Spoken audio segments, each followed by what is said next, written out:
And good evening, everybody, one and all. Man, I'd be lying if I was a little bit nervous. Very first broadcast of coming back to online radio after I was doing a lot of terrestrial stuff.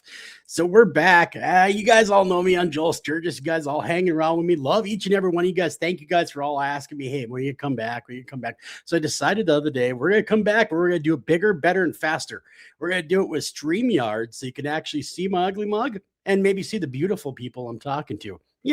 Like Jeremy over there, and he's waiting in the green room. And with no further ado, we are going to be talking with Jeremy Olson tomorrow. Who knows? Jeremy Olson is the founder of Northern Minnesota Bigfoot Society. He's also one of the leading authorities in the Midwest here that I know of anyway. Is a good friend of mine too. So I got to say that kind of stuff. But Jeremy is really in the field. He has boots in the ground. He knows a lot of stuff that's going on in the area. He has thoughts, he has feelings, but he doesn't stop at Bigfoot. He kind of looks into a little bit of everything, which I really appreciate. With no further ado, Jeremy Olson. Hey, what's going on, Joe?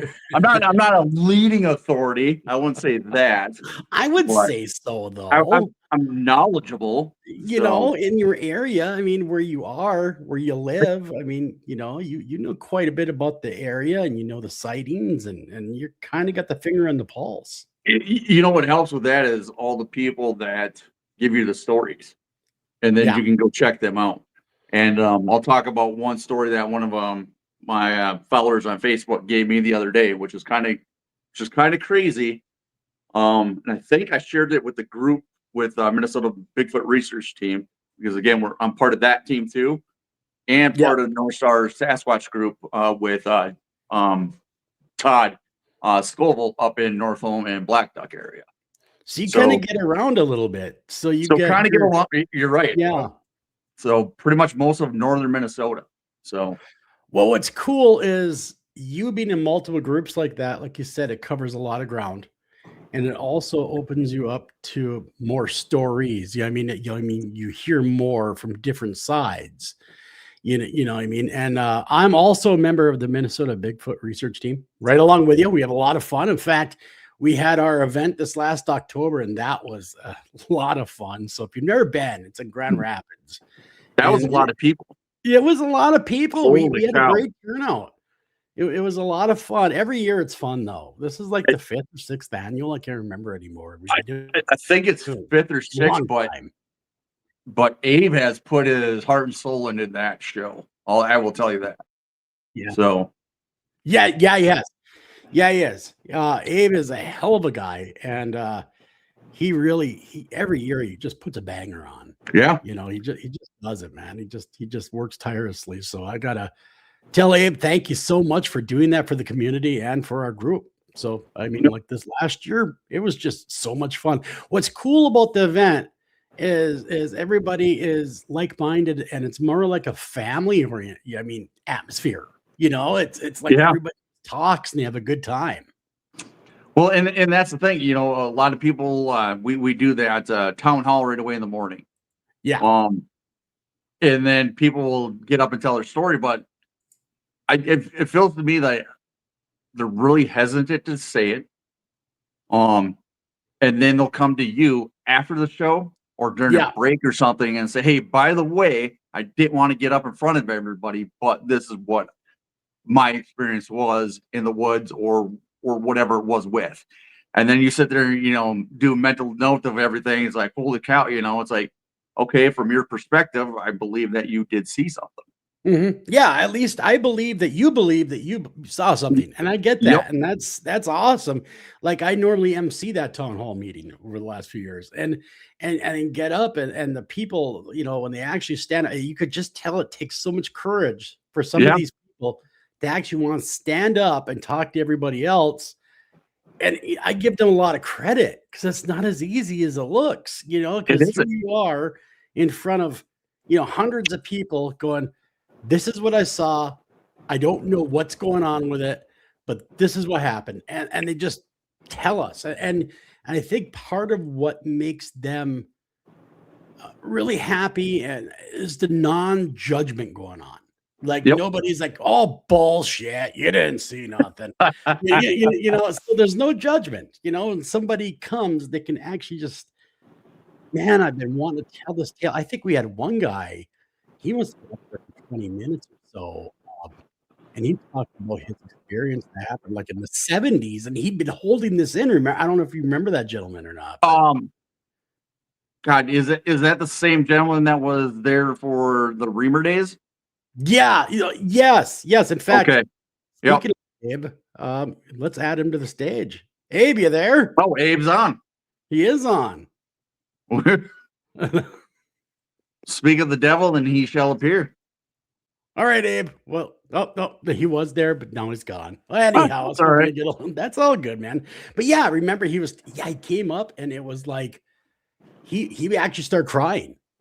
Yes. I wasn't expecting that. And he started, and what's crazy is how emotional some of these people do get though when they tell their story. Yep. And that's what we keep kind of rehashing though, but that's what's great about that event is that morning is you hear all this stuff, and then people are in a room with like-minded people, and they're like, "Yep, I've had Yeah. that same experience." So Yeah. Yeah. What's the craziest story that you've heard personally? so okay, so like at the beginning of the show, I was just gonna mention the story that a gentleman just wrote me private message a few weeks back now. And we're sitting there talking, and he's like, I'm glad I found your page. Um, I do have a story to share with you. And he's like, when I was a kid deer hunting, and the older gentleman, he was in the stand, and the older gentleman were doing a drive. So if people don't know what a drive is, they line up in a straight line and walk through the woods to a certain point. And it could be 6, 7 guys walking, and then you have shooters on the other end. And what that does is it chases up the game and pushes them towards where the shooters are. So he was overlooking like this little bull, he said.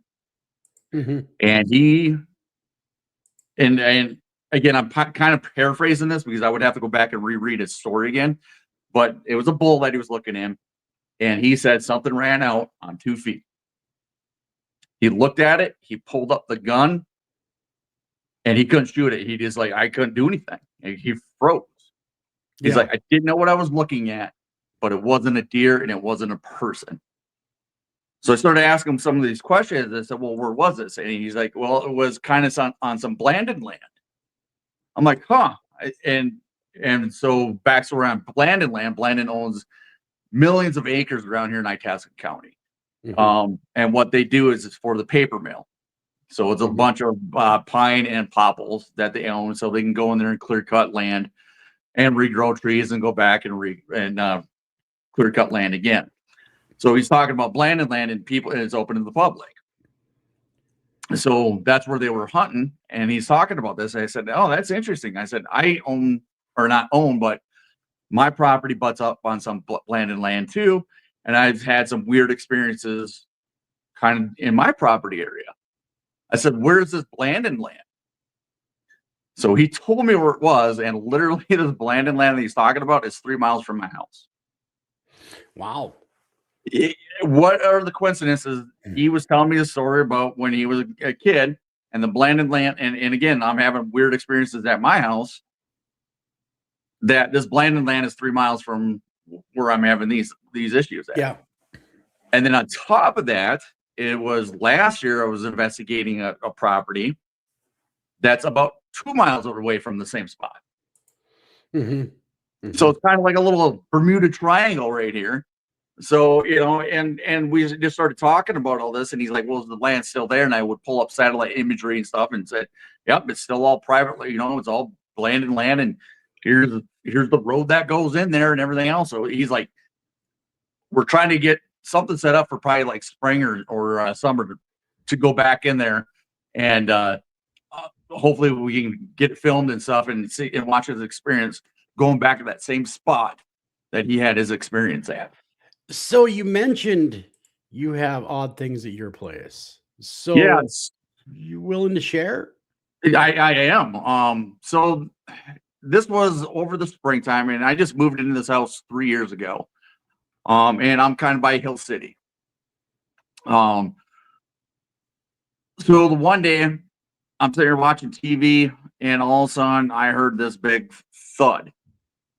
I didn't think nothing of it, but then my dogs started going kind of goofy because they heard it, It's like whatever. And this is early morning. I think it was like 5 o'clock in the morning. And all of a sudden it's like, wait a minute, did I really hear that? And I put the mute on my TV, because we're researchers. So it's like, wait a minute, what did I just exactly hear? Yeah. Put mute on my TV, and all of a sudden you hear a thunk. And it was kind of far away. And it's like, okay, I heard that. And the dog started barking again. And then it was like 5 minutes later, or not even 5 minutes, it was like 13 seconds, 15 seconds later, something down by my cedar swamp. And this is what it sounded like to me, by my cedar swamp, which is about 50 yards away. Crack. It sounded like wood on wood. I'm like, no way did I just hear that. So I went back to my home security cameras, and no kidding you, it's on the security cameras. So I sent it to Abe. Abe said, well, it sounds like metal on metal. I said, but there's nothing metal around here besides my shipping container out here. And I would have noticed if it was like next to my shipping container. You would notice that. I said, this is wood on wood, and you can hear something further away do like a knock, and then really close to the house. What was your feelings when you heard that? That I'm like, holy shit, I am not hearing this. That's what I thought to begin with. I am not hearing this. And all of a sudden I started going through my mind. I'm like, are they logging back there this early because it was springtime? I'm like, no, because road restrictions on, so they can't be back there logging. Yeah. There was no cars driving by at that time, because that's what I thought. I'm like, well, was it a car door? Was it, somebody out, my next door neighbor out in the yard at 5 o'clock in the morning? No, it was none of those things. Because I actually went over to my neighbors and asked them. I said, hey, were you guys out at 5 o'clock this morning, 5:30, something like that? And they're like, no. I'm like, oh, okay. And they asked why. I said, well, I just heard some strange things going on behind your house and next to my house. And the wife just looked at me like, well, don't tell me those things. so she's just like, okay, whatever, and it's like, don't tell me those things anymore. It's like, oh, all right. Yeah. So and then that's what I thought. And then I started posting it to the Minnesota Bigfoot research team private message chat group. And that's when I had the feedback from Abe and stuff. And he's like, is it this, or that? No. So I think Abe sent it off to one of his friends, and it came back inconclusive. Can't tell what it is. And again, it's from a security camera, so it's distorted. But I know what I heard. It's on the video. And then when Abe was up over here this summer and fall, I brought him. I said, well, is there any metal anywhere around my property besides my Connex box that it would sound, metal on metal? And he's like, nope, there's nothing. So when that happened, now it sounds like you're a fair distance away from. How far did you say you were from that sound? Would you say, if you had to put yourself? So from my bedroom window, it was probably about 50 yards. Okay, so not that far away. No. And so, and this has been something that's, like you said, has been going on for a while. It reoccurred twice now. Okay. Now since fall and winter, I haven't heard a word. Nothing. So, and again, that brings me to my theory. Like I've like discussed this with Abe and a bunch of other groups, and I think they travel. They go down. I think they honestly travel, south, and then the Kentucky, Tennessee area where it's going to be warmer, more food is available, and then you kind of start seeing or hearing more stories about this time down in those areas to begin with. And that would track, because they're going to follow the food like any other predator. Yep. Yeah, or anything else that's looking for food. They're going to move with them, generally speaking. I don't think they hibernate, because we have plenty of reports of Bigfoot out in the wintertime. So they're Yep. not like a bear where they're gonna bed down for the winter. Yeah, So and bears do get up during the winter too and feed, yeah, but it's not often that they do it. yeah, yeah. That's nuts though, man. I mean, to have those noises and have that kind of stuff going on, it's part of you. It's got to kind of give you a pause, right? So when It it, you're it going does. out, do you feel as safe as you did, or do you feel like you should bring the gun with you? Well, I have guns with me all the time to begin with, because Yeah, it's either I'm hunting or doing something, So yeah, but no, I don't feel threatened or anything else like that. yeah, yeah. Do I feel safe in my own yard and house? Yes. It Am I makes you more mindful, do you think? more mindful? Yes. Like today, I was grabbing some firewood outside and bringing it in, and I thought I heard another wood knock. Mhm, That was just mhm. this morning. But then it's like, well, I think it was just the trees popping because it was been cold this weekend. Yeah, yeah, it was So pretty I'm like, cold this nah, that's morning. got to just be tree popping because it was just one sound. That was it. But Mhm. again, you're mindful of your surroundings a little bit more after these little experiences, and you're like, was that? Did I just hear what I heard again? I mean, everybody should have situational awareness, right? Yes. They all should have, that everyone should be aware of their surroundings no matter what, Yep. right? So, I mean, that's just something that you kind of learn to do, especially when you're in the forest, especially in the woods, stuff like that. But a lot of people aren't, and that's I think that's another reason why when we hear people and some of their stories, because then how do I put this really nice? That they're almost dumb to their surroundings. Well, like they check out and they don't really get attuned to it. They don't really, think about this could happen to me. When in reality, yeah, it could happen to you. But a Yep. lot of these sightings that happen, one thing I did notice, especially during the town hall, not really no violence. There's no violent sightings that I'm aware of. Not none that have been told to us. Some that were on the cusp, sure. Some Yeah, that like could have stuff getting turned thrown that at them. way. Right, right. But nothing Yep. overtly, where they were actually attacked by a squatch. Yeah. Right. But then again, the people that do get attacked by a squatch, there's a very good chance that we just don't hear from them because they're dead. Yeah. And it could be a possibility if that ever did happen and it never got documented. It could be just a documented case of a bear attack. Yeah. Yeah, Could very be, true. And again, Very true. this is all it's all speculation. Yeah.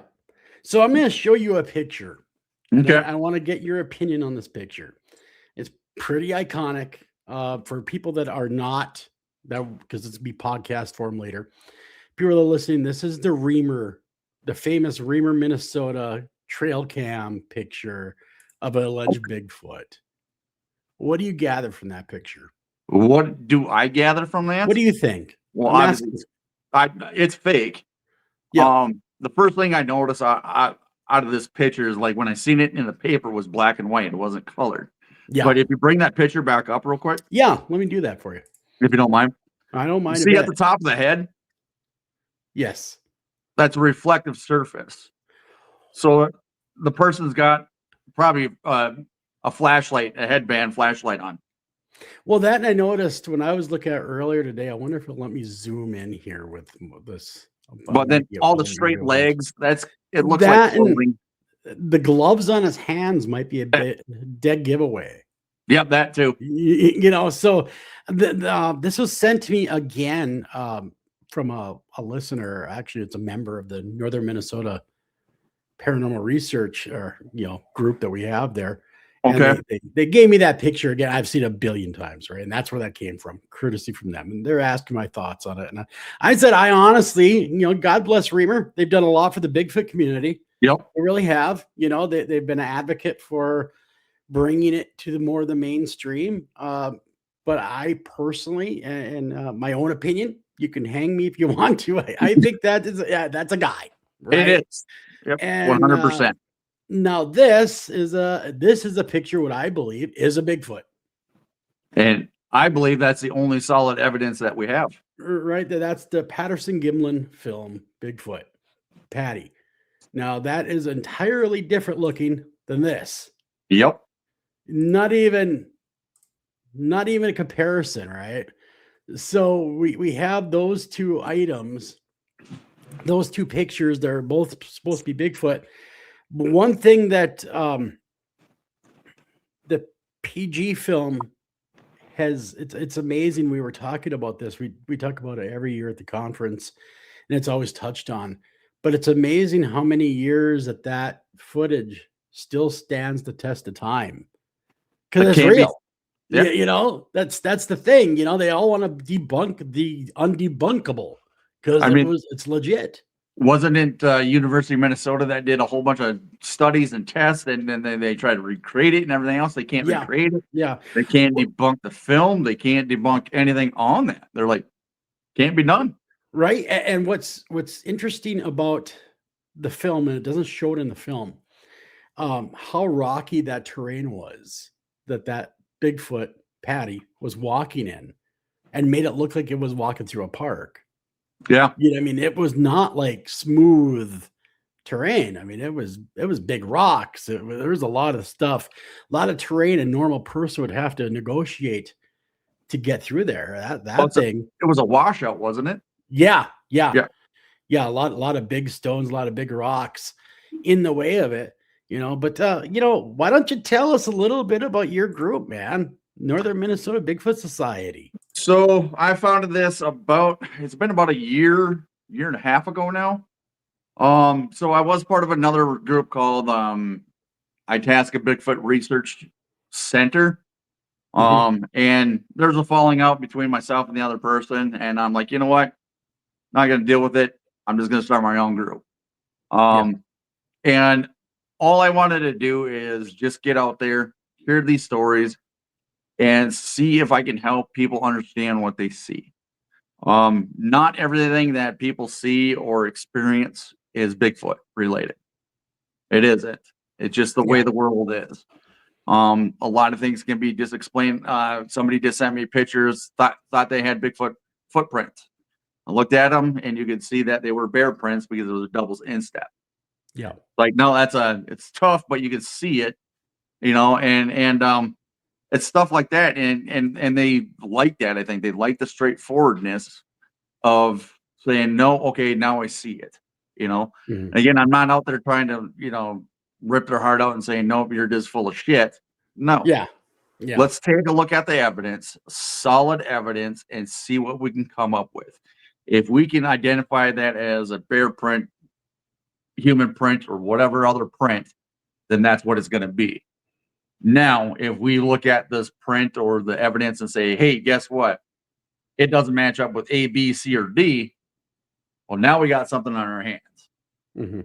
So just like the one property I was investigating for over a year, they had prints in their driveway. I can't explain those. And, you know, and when you go do these interviews with the people, you're like, well, okay, was it your neighbor walking through? Was it this? Was it that? You know? And when they answered no, and you could watch and you could see it in their face, you know, and their body posture, in their gestures and stuff, and it's like, okay, they're telling the truth. It wasn't them faking anything. So then it's just the reassurance that, yeah, I believe what you saw and what you have going on. So let's investigate this. What's your feelings on, not to veer away from that at all, but what's your feelings on the fact that Bigfoot can never be photographed? I shouldn't say never, because we showed one really good example of Patty. Rarely. Let's go rarely. I don't want to say never. Don't want to use so what do they call it? He cloaks and messes up with your cameras and everything else, and the woo factor on that, and they portal in, portal out. I don't see any evidence of that ever. Why can't we ever get a clear picture? I think it's funny is because we're not ready for what's coming out. You know, was it Pat, you know, the PG film? They weren't ready either. He was stumbling all over the place. Like, what are we seeing? He just lucked out. That's all that was. They lucked out on that film. But when you're have a phone in your pocket with, all the technology these phones have. That's in your pocket and you're walking, all of a sudden it's like, holy shit, what just happened? And you're fumbling with your phone and trying to push buttons and stuff. And then all of a sudden it's like, yeah, I got something. Yeah. You No, got to you find the didn't, app because it's the ass end of it. Yeah. So Yeah. I think that plays a lot of it. Hey, I saw this, but my phone or whatever I was using didn't record it because I wasn't ready to record that. Yeah. Yeah. Because, devil's advocate, the people always go, hey, with all the trail cams are out there in the world and this and that, you'd think that we would have caught a picture of one by now. And with the trail cams, people point out that they see the infrared lights, or they hear the clicking of the camera, so they avoid them, or they smell them or something like that. I don't know. It's all unproven. So I think you're onto something as far as maybe them hearing it. I know there is a smell to all plastics. I mean, that's why you'll see a deer come up to your trail cam, react to your trail cam. I have them all the time up on my trail cams, coming up and sniffing. They'll sniff it. They're sniffing at it because there's definitely a smell. And I think maybe a Bigfoot has that ability to smell that plastic, to smell whatever that's made out of. And avoid it. And avoid it. I mean, yeah. Is it possible that we're dealing with an intelligence higher than our own? Could be, but then if you're thinking of it that way, then that would be an extraterrestrial being, wouldn't it be? Something that's higher intelligence than our own? Maybe. I mean, where I'm going with that is, maybe they are, or just as smart as we are. Because they have shown some real intelligence. So maybe more in tune with their surroundings, and maybe that's Well, it's like this. You go deer hunting, right? Or you go into the woods at all right? Those animals know you're there right away. They know something's in the woods. They always do. I mean, the squirrels will chatter, and that's nature's alarm clock, right? It'll yell as soon as you get a squirrel chattering, it's done. Everything knows you're there. Predators here, and so if you have something that lives there that's so in tune with its environment, be like me walking into your living room when you're home. I'm there. So I mean, it's the same thing. So I think that catching them is kind of a matter of they don't want to be caught. They don't want to be captured.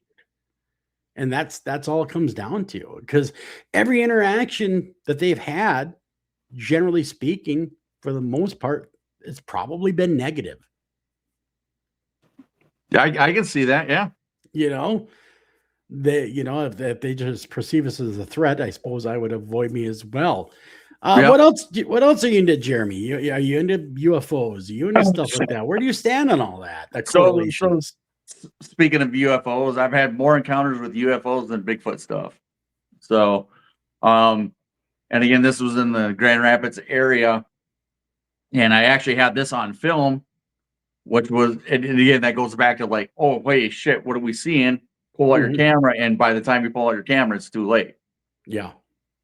But so this is 2 Octobers ago, here in Grand Rapids, down by the paper company, just sitting over there at a friend's house that are having a bonfire. I just got there, sitting there talking, and all of a sudden I look up in the sky, and I see 6 lights in a V fly by. I'm sitting here like, nah, I didn't see that. You're like, I just got here, didn't even have a drink in my hand yet. It's like, okay, so talking to my friend, his name's Dave, and I'm like, hey, did you just see that? And he's like, see what? And I said, the lights in the sky. And he's like, well, what are you talking about? And I said, it was 6 lights in a V that just flew by. And he's like, well, where at? And I started pointing, and it was south. And he's like, oh, you mean like those ones? And he pointed east. And I'm like, yep, those are the ones. So they started flying by a couple times. And we're all sitting there like looking at these things. And right when somebody's like, hey, is anybody filming? Nobody's filming this at all. There was like 7 people there witnessing. And nobody thought to whip the phone. Nobody thought to film any of this. So I grabbed out my phone, started filming it. And then the craziest thing I have ever seen is like the last light on the left-hand side went off, did like a little curlicue, and then they all just disappeared. Like just went black, or Just they gone. just blinked out. Just gone. Never showed back up that evening, nothing. So I caught part of the end of it. It was like the last like maybe minute of them flying around. I sent that to people in the group that I was with through Facebook Messenger. Somebody asked me, or actually I went to work the next day and it was shown, or was going to show people this and then tell them the story. And I said, no, I got the video. I wanted to bring up the video, gone. Wow. Wasn't on my phone. So I messaged the people that were with me at that time. I said, hey, do you guys have that video that I sent you? They went back to their phones, gone. All gone. Nobody has that video anymore. What's strange is that's actually pretty common. Yeah. I've heard that many times before that, man, within I took 24 the video, hours, that video is completely gone. Yeah.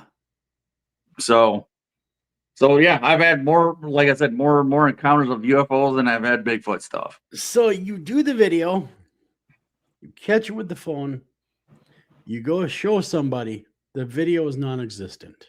Non-existent. Jeez. Yeah. I mean, you know, I've heard of that happen. Like I said, it seems like it's pretty common. I've never heard anyone firsthand tell me this before. I've always heard it, you know, in a story like, hey, on TV, well, I filmed it and I went to go show my friends and it was deleted off my phone. No, it's gone. Just like it never happened. Never happened. And what's crazy is not only your phone, but other people's phone. 7 other people. 7 other people's What phones. do you make of that? What do you make of that? So what do I make of that? Well, obviously, you know, the government's looking on and stuff, and they don't want people to know. But it's out there.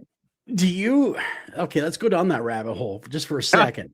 Do you believe maybe, and I'm not going to say, do you believe, I'm going to put this out as a theory. Because I don't want to put words in your mouth. Is it possible, like I said, we're going down a rabbit hole here for a second, that the government remotely accessed your phone and deleted those videos? Well, again, it was on Facebook. So obviously, yes. Okay. So it wasn't on your personal device. It was on my personal device, but it was still live streamed on Gotcha. on Facebook. You know, Yeah. it was on my device and then uploaded to Facebook and Messenger and it's gone. So obviously, yeah, they somehow deleted the stuff off your phone. Damn. You know what? I'm a bit of a conspiracy theorist in some ways with some of this stuff because, you know, if you read some of the documentation, like from the CIA, for instance, yeah, you know, it's out there in plain English. Hey, we can turn your smartphone or your smart TV into a listening device anytime we want to, even if it's off. Yeah. You know, we can access anything we want to at any time that you own. That's not a problem. Well, that came under the Patriot Act. Yeah. So that's nuts, man. That is nuts. I have seen a couple of UFOs myself, but unlike you, I didn't have a chance to record it. And I didn't. It was about a minute that I recorded these bright white orbs. Yeah. And a V. And people were like, oh, well, it could have been, you know, drones. I have drones. It wasn't. I was going to say, you know, a little something about drones. I have the drones. In a minute. And that wasn't drones. You know, the first one I saw was during the old flip phone days. They didn't record so hot, right? So to record a video, you had to stand on your head and you had to hit this button and hit that button. Yeah, that was like a 2 megapixel camera. It was terrible. So I didn't even attempt it back then. The second one, I was actually working the midnight shift at a radio station, and I happened to take a smoke break, went outside, have a heater, and looked up, and I'm like, holy shit, that is a UFO. Oh my God, that's a UFO. Oh my God. And it was close. like right above the station, like very close, like close enough to where I was thinking, am I going to become the next Travis Walton here? Oh man. Oh my God, no way. I'm going back inside. I'm not getting probed today, you sons of bitches. Good. I'm going back in. No way. You're not getting me today. I guess. Not today, man. Not today. Man, that had been something else to see that though. It was really close. It was nighttime, of course, and it Yep. was, the whole scenario of the big this was more of a it wasn't a V. This one was more like a cigar shape Okay. craft. It was very interesting looking, and I was thinking to myself, maybe it was just experimental aircraft, that because for a long time, people thought the B-2 bomber was a UFO, Was a and they UFO. let them believe that forever. Yeah. In fact, they liked that idea because if people thought it was a UFO, you know, they're not, no one's going to take them seriously so they can conduct their experiments. And people say, Yep. well, I saw a UFO. Well, forever that was considered a UFO, which by all standards, technically it was a UFO because it's unidentified at that time. Yep. And being that we live from a major fighter wing in Duluth, I was thinking maybe they're testing aircraft or something. That's what I wanted to tell myself. But why would they be testing aircraft in Duluth of all places? Right. That'd be kind of far fetched, Yeah, they're not exactly known as an experimental aircraft facility. No. They're not Wright-Patterson over there. So no, no, they are not. They're far from that. But yeah, you do drones, right? Yeah, And I have totally cool. 3 drones right now. Yeah, 3 drones. I got, the DJI Maverick and then the DJI 3T, which is the thermal imaging drone, which is pretty awesome. And then I got like the DJI Mini. So it's like a small one, medium one, and then the larger one. When we were out last time in the field, you brought one of those drones with you, and it had that infrared. Yeah, that was the thermal imaging one. Thermal imaging. What a great tool to have out there. Isn't that? I mean, that is so cool. I mean, we could see the people in the woods walking. Yeah. And everything else. I mean, it puts a whole new spin on when you're looking in the woods because there you are, you have a bird's eye view. Yep. And what's great about it is that was 400 feet up in the air. Yeah. And you can't hear it until it gets down low, but still 400 feet up in the air, you could tell it was a drone because you could see the flashing, red and green lights. But again, you can cover miles. Yeah. What's the weirdest thing you caught on one of those drones? What was it? Abe and I were out and checking out a place that there's some teepee structures. And on the way out, I'm like, hey, let's just fly over to this pond and see what we can see. And at first I thought it was a cougar because that's kind of what it looked like. It looked like it was moving like this, and then it looked like it had a tail at the end. And it was just a deer, but still, it's like, okay, that was about a mile out and 400 feet up in the air, and you're looking, and it's like, okay, that's pretty cool that I can see a deer that far away. That deer had no clue I was there. Swans, I picked up swans out in the middle of nowhere, and that's, I was like, what in the hell? What are these things? Because it just looks like a big white blob, and then all of a sudden you can see the arched neck on them. It's like, okay, that's cool. It's a swan. Picked up mice, which is crazy. Wow. That is crazy because look how little they are. Look at how small they are, but they have a heat signature, and you can see them scurrying through the woods. And you're able to pick that right up. Yeah, and I think, let's see, what else have I picked up that was kind of cool? Maybe, that's probably about the coolest thing is the mice. Yeah. And obviously the deer, but people, I've seen people before. And they have no clue that drone's up there. Yeah. I did, when I was researching, and I still can't explain this, and I think I put that up on my page, is I was flying over a field and I could see people walking down their driveway with their dogs, but then in the background there was a big heat signature. I couldn't figure out what that was. And it moved, but Yeah. I couldn't tell what it was. When you So say big, like if you had to guesstimate size. if I had to guess what size it was compared to the people, it was probably about twice the size. Ooh, So could it have wow. been a bear? Yeah. That's a damn big bear. Well, if you look at a bear, they're 200 to 300 pounds. Yeah. That's True about twice the enough. size of a human. True So, enough. True enough. and what's weird is when you're looking at those thermal imaging, Mhm.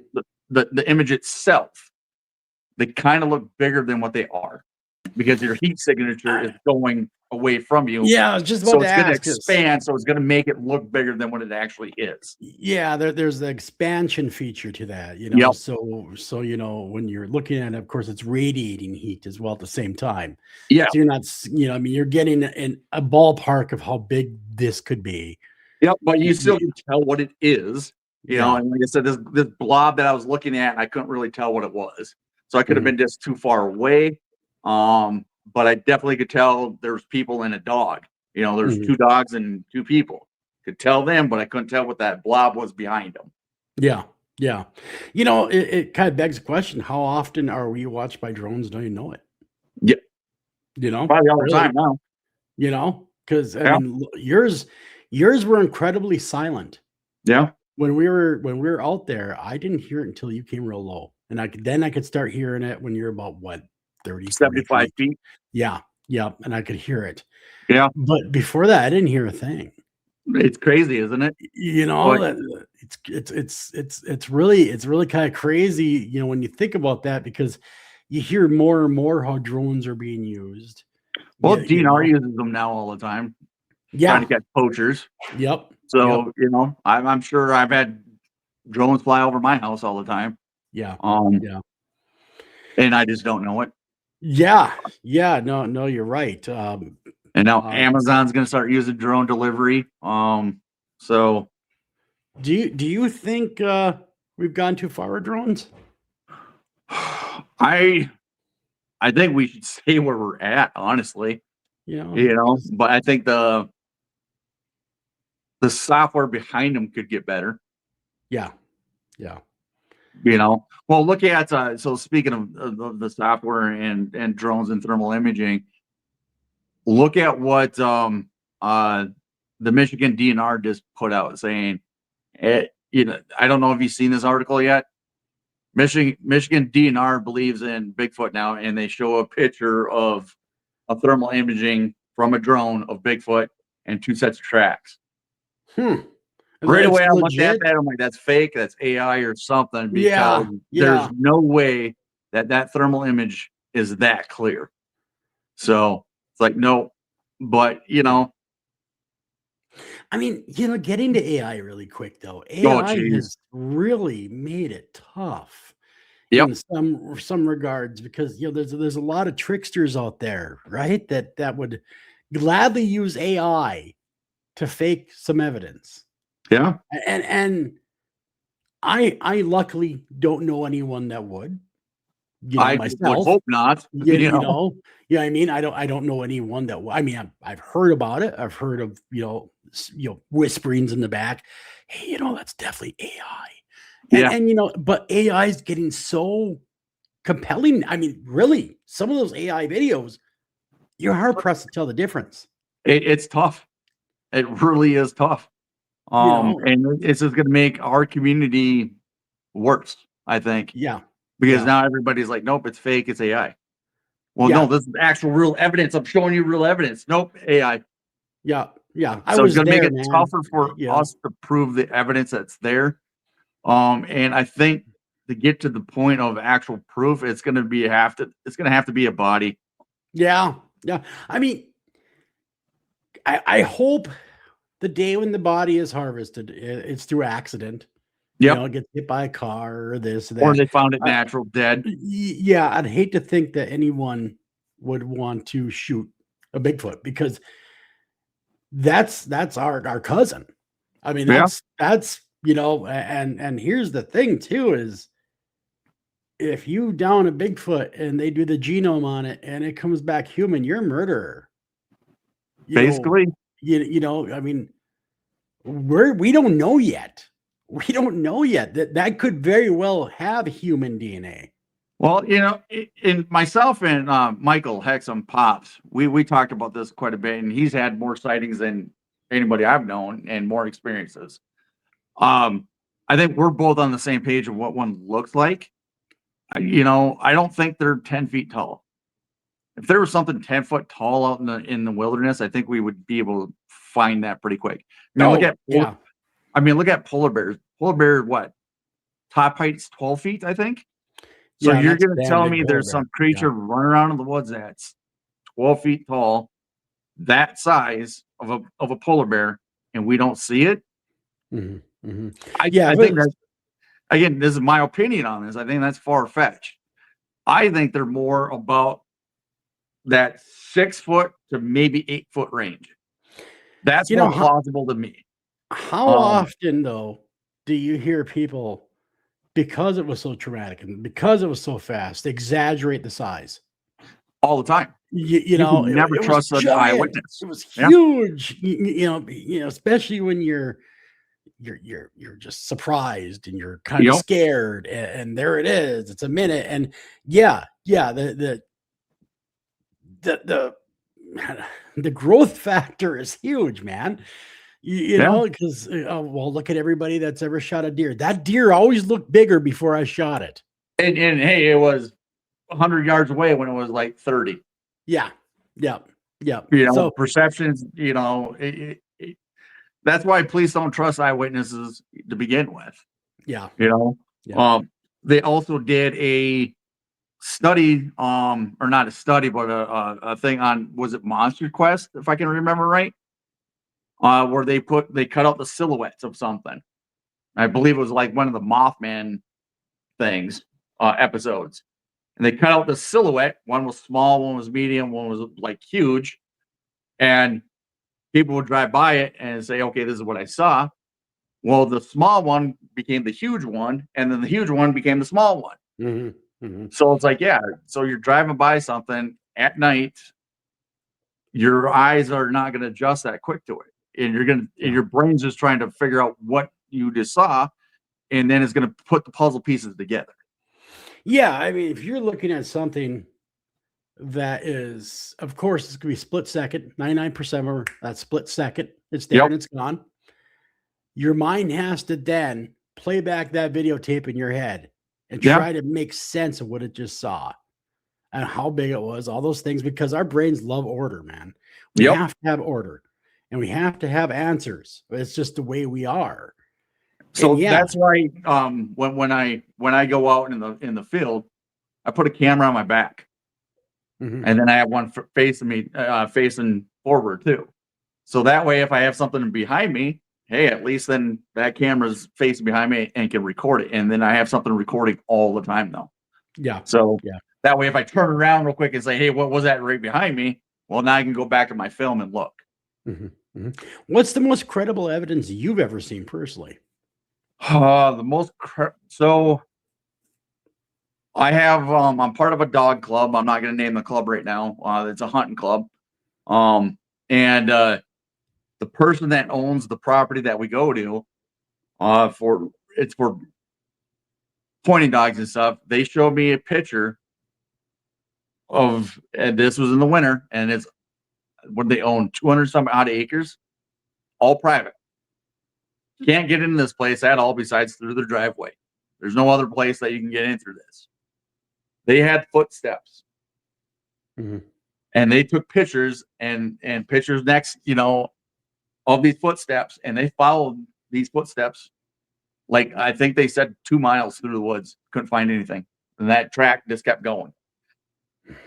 They found hair, and the guy showed me the hair.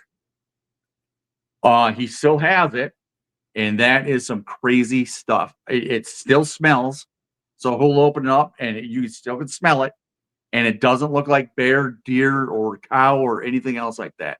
It is short, kind of like bristly, and almost kind of, how would I explain it? almost looked like those old bristle pads that had like the longer hairs and thick. Yeah.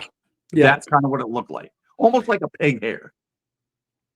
What I So always if you look like, if you look at a boar's hair, that's almost kind of what it looked like. Real coarse, real. Yeah. Yep. Well, what always perplexed me is when they find, like, for instance, Michigan, name your state, especially Midwest state, and they do the DNA analysis and they say, well, it came back as an unknown primate or a primate in there. How the hell do you have a primate running around Michigan? You can't. Barring having, and you've seen that too. I'm sure you've heard that before, barring a chimpanzee or something escaping a zoo that nobody knows about. That's running around. Right there is kind of your evidence, right? Right there. It doesn't even, unknown, but it's primate. There's no primate in that area. Primates don't live in that area. So it's almost right there is evidence in my mind. It's slapping you right in the face saying it's there. Yeah. But then it's unknown. Well, no shit, it's unknown. It's like, no shit. Yeah. That's because they've never had a Bigfoot yet that they could compare the DNA to make it conclusive. Before you go, man, we're already almost an hour. What do you think about? Holy cow, seriously? Yeah. Wow. Yeah.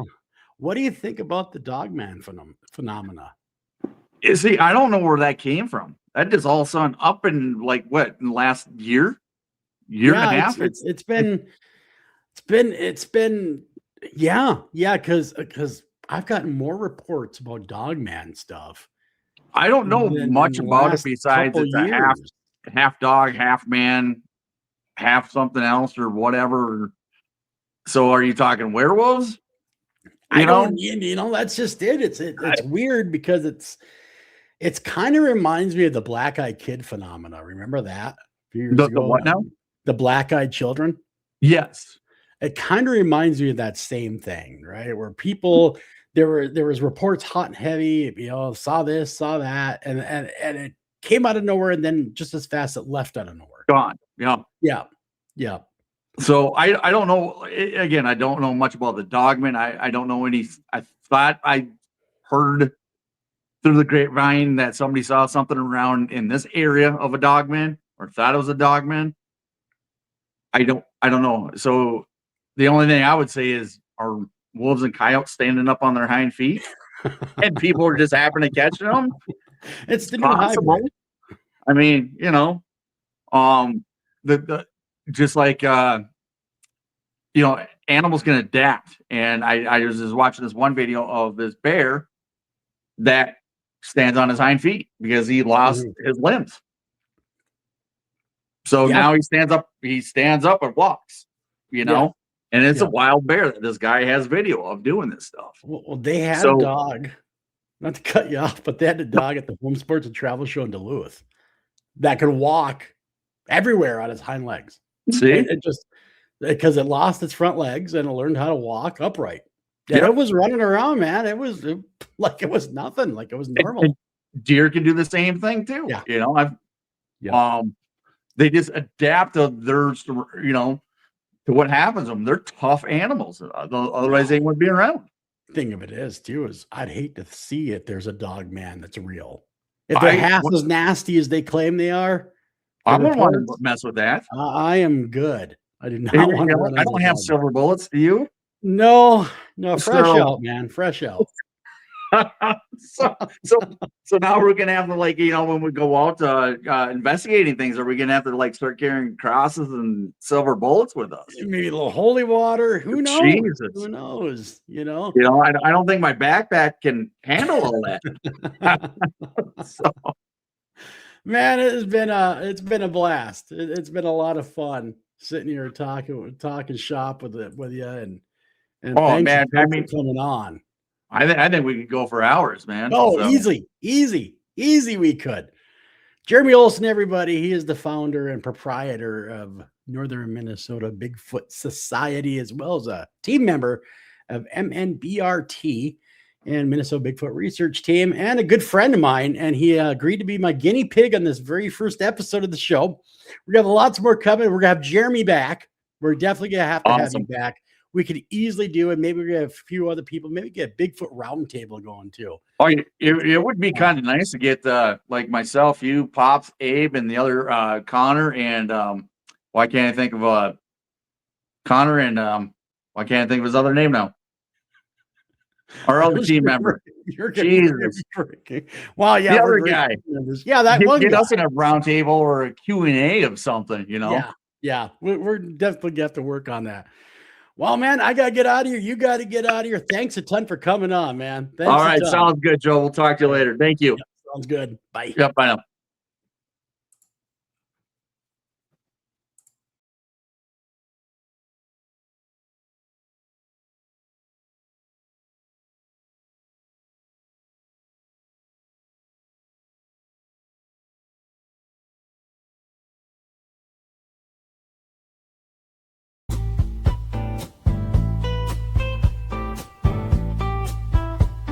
Smooth like the Joe Sturgis radio show.